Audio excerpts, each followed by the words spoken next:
Today we'll hear statements by the honourable members for the district of Placentia West Bellevue, Stephenville Port-au-Port, Fairyland, St. John's Centre, and Bayvert Green Bay. The Honourable, the member for Placentia West Bellevue. Thank you, Speaker. Today I rise in this honourable House to recognise the Lions clubs that play a huge role in our communities within the beautiful district of Placentia West Bellevue. When caring people join together, roll up their sleeves, and take action to make their community better, it's truly a beautiful thing.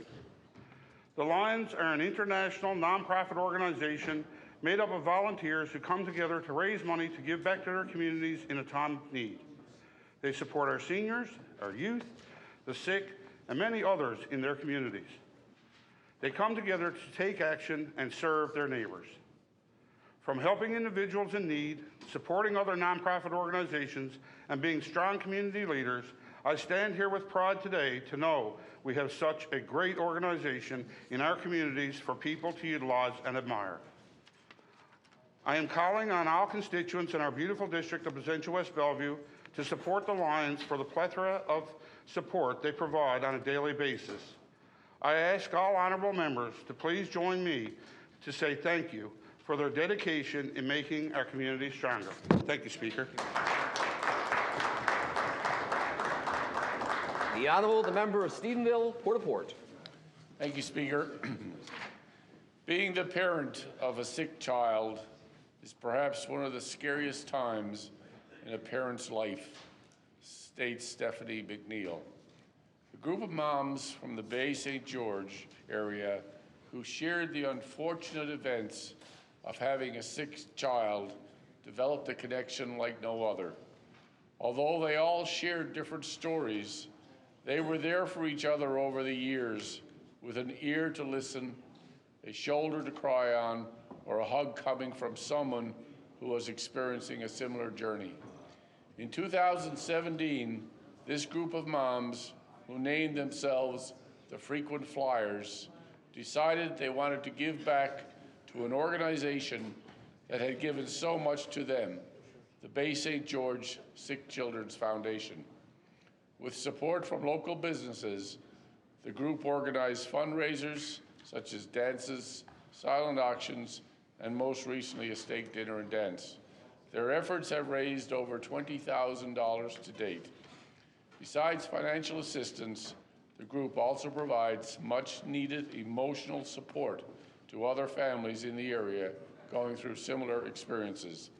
Today I rise to salute the members of the Frequent Flyers, Stephanie McNeil, Shelley Collier, Candace Bartlett, Robin O'Quinn, Nancy Blanchard, Nadine Butt, Stephanie Downey, and Valida Drake. Thank you, Speaker. The Honourable, the member for Fairyland. Thank you, Speaker. I rise today in this honourable House to recognise the individuals of the Fairyland District who were selected to represent Newfoundland and Labrador in the Canada Winter Games in PEI from February 18th to March 5th. In attendance were athletes Mike Gazine from Torscove, Rachel Tough from Wetlas Bay, Alex Kennedy and Jack Kennedy from Bay Bulls, Daniel Arbour from the Goulds, Coach Mike Lee from the Goulds, managers Jenna Connolly from the Goulds and Tracy Cody from Cape Royal. Being chosen to participate in a sporting event of this magnitude just proves the dedication and hard work that each individual put forth to their chosen sport to be selected to participate. At this time, I would like to send out a special congratulations to 17-year-old Michael Gazine of Torscove, who took home a bronze medal at the Games in men's boxing in the 75-kilogram weight class.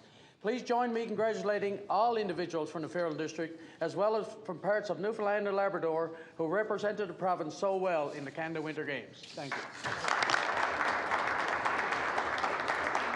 The Honourable, the member for St. John's Centre. Thank you, Speaker.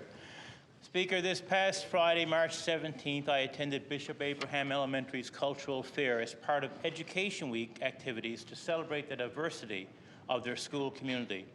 School staff worked closely with Henda Akubai of the Association for New Canadians to organize the event, which was also open to the public. Inclusion and diversity is at the heart of everything Principal Rick Fenimore and his amazing staff do. Earlier this year, I had the privilege of attending their virtual visit to Mexico. Bishop Abraham is a center city K-6 school with 30 staff and approximately 255 students representing over 25 countries.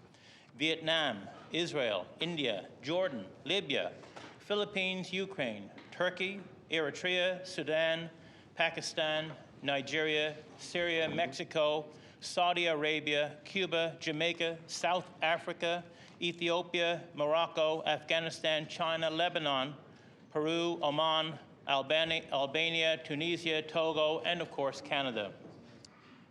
Principal Fenimore says that they are fortunate at their school to learn from the many cultures within their walls. Better Together was the theme for Education Week 2023. The cultural fair was an opportunity to educate and celebrate all the amazing cultures in their school.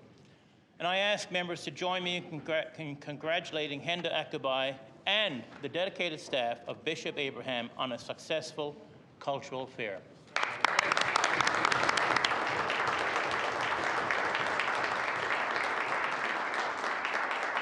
The Honourable the Member of Bay Verte, Green Bay. Thank you, Speaker. I rise, acknowledge, and celebrate the most influential person in my life. Born in Argentia, the fifth oldest of Nan's 13 children. Educated at St. Patrick's Convent, she pursued her studies in commercial and was employed with Confederation Life Insurance prior to having her family. Life could have taken a different turn for Mom. My grandmother was hanging out her clothes and turned to see her 2-year-old daughter being carried away in the arms of a stranger. A fisherman from a foreign trawler offered money to Nan for her child. He left empty-handed. Mom made sure we all knew how to swim. It was important to her, and it was passed down through our generations. Curling was her sport, and she played well into her 80s. She represented her province at the Senior Ladies Lawn Bowling Championships, and for sure, Mom is Brad Gushew's biggest fan. A proud townie, Mom and Dad returned back to the East Coast upon retirement. Mom and Dad reside in their own home where she loves feeding her birds daily and is an avid viewer of anything newsworthy. I invite my colleagues to join our family in celebrating today 90 years in the life of our lovely mom, Margie Ward.